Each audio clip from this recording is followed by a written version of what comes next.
Hi hello friends, welcome back to media talks. நான் உங்கள் மௌனிகா. நேற்றுக்கு இந்த அப்டேட்டை நம்ம லக்ஷ்மி பிரியா தான் ஷேர் பண்ணியிருந்தாங்க. அவ்வளோ டால் மாதிரி இருக்காங்க பாருங்கள் இந்த ட்ரெஸ் காஸ்டியூமில். ஸோ ஒரு மேக்கப் அவங்க வந்து பார்த்தீங்கன்னா மேக்கப்னு சொல்லி தராங்க, மேக்கப்பும் போட்டு விடுவாங்க போல். ஸோ அதுக்காக வந்து ஒரு ப்ரமோஷன் மாதிரி வந்து வீடியோ கொடுத்துருந்தாங்க. அங்கே நிறைய பேர் அங்கே கற்றுக்க வந்தவங்க நிறைய பேர் வந்து பார்த்தீங்கன்னா கொஷின்ஸ்லாம் கேட்டிருந்தாங்க. அந்த கொஷின்ஸ்க்குமே அவங்க வந்து ரொம்ப அழகாக வந்து ஆன்சர் பண்ணிட்டு இருந்தாங்க. உங்களுக்கு விஜய் பிடிக்குமா இல்லை நிவின் பிடிக்குமான்னு கேட்கும்போது எனக்கு ரெண்டு பேரையுமே பிடிக்கும் அப்படிங்கிற மாதிரி சொல்கிறாங்க. இல்லை யாராச்சும் ஒருத்தரை தான் சொல்லணும் அப்படின்னு சொல்லும்போது எனக்கு மூணாவது ஒரு பேர் வந்து கூட நான் ஓகே தான் அக்செப்ட் பண்ணுவேன் அப்படிங்கிற மாதிரி அவங்க சொல்லுவாங்க. ஏன்னா ஹீரோக்கு வர ஒரு ஹீரோயின் செட் ஆகிட்டாங்கன்னா அப்படின்னு சொல்லும்போது அதை வெளியில் இருக்காங்களே அப்படிங்கிற மாதிரி பேக்ரவுண்டில் அதான் அவங்க எல்லாரும் சொல்லுவாங்க. சரி உங்களுக்கு யாரை பிடிக்கும் அப்படின்னு கேட்கும்போது எங்களுக்கு வந்து எல்லாருமே விஜயோட தான், உங்க ரெண்டு பேரோட ஆன் ஸ்கின் பேர் ரொம்பவே நல்லா இருக்குது, விஜய் தான் ரொம்ப பிடிக்கும் அப்படிங்கிற மாதிரி எல்லாருமே சொல்லியிருக்காங்க. ஸோ நிறைய பேர் சொன்னது வந்து அங்கே இருக்காங்க எல்லாமே விஜய் அப்படிங்கிற மாதிரி சொல்லியிருப்பாங்க. அது மாதிரி நிறைய கொஸ்டின் வந்து கேட்டுட்டு இருப்பாங்க.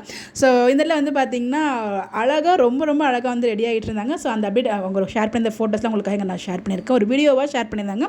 அது உங்களுக்கு ஒரு சில ஃபோட்டோஸ் மட்டும் உங்களுக்காக நான் ஷேர் பண்ணியிருக்கேன். ஸோ வீக்கா ரெண்டு பேருமே வந்து பார்த்திங்கன்னா ஸோ கொஞ்சம் கொஞ்சமாக மேலே வளர்ந்து அவங்க ஸ்டார்டிங்கில் இருந்ததுக்கும் இப்போ இருந்ததுக்கும் அவங்களோட வளர்ச்சியை பார்க்கும்போது அவ்வளோ சூப்பராக இருக்குது, அவ்வளோ பெருமையும் இருக்குது அவங்களோட ஃபேன்ஸ் நம்ம சொல்லிக்கிறதுக்கு.